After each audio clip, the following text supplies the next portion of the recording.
neće biti važni cipala, je hajde.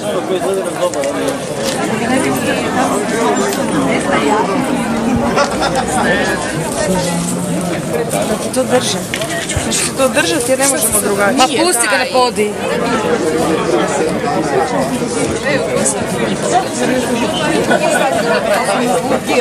A možeš ti možeš? Ovo je njoj hajde. Pa uvijek je ona. Ja, Marena.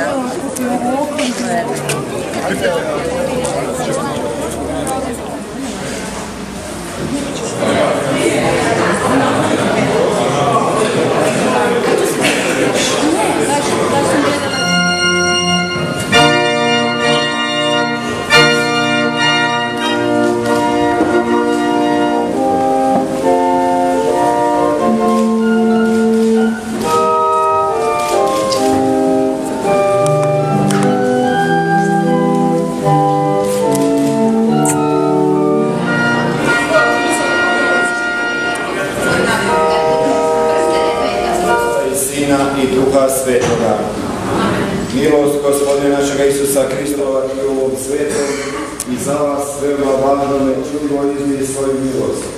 Jer se pred tvojim oltarom združuju, neka se utvrde uzajamne ljubavi po Kristu Gospodinu našem. Dostojne duše uzdržljive.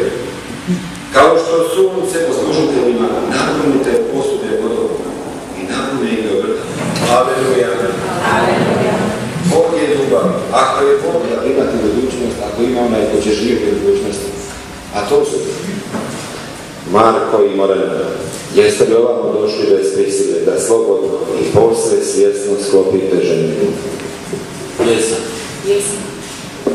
Jeste li spremni u braku za cijeloga svog života jedno drugo ljubiti i poštovati?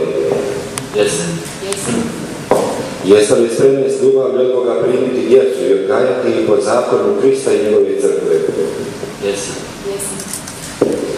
Kad ste dakle naumjeli sklopiti sveti ženidbeni savez, pružite na drugom desnu ruku, te pred Bogom i njegovom crkvom izrazite svoju prigodu. Ja, Marko, uzimam tebe, Morena, za svoju suprugu i obećavam ti vjernost u dobru i zlu, u zdravlju i bolesti i da ću te ljubiti i poštovati u sve dane života svoga.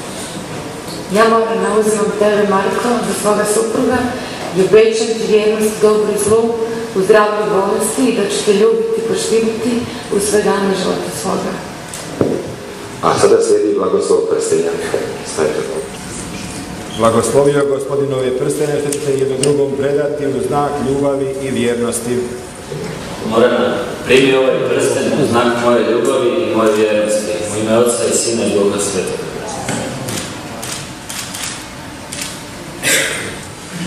Marko, primi ovaj prsten u znak moje ljubavi i moje vjernosti, u ime Otca i Sina i Duha Svetoga. Proglašavam ovaj brak sklopljenim.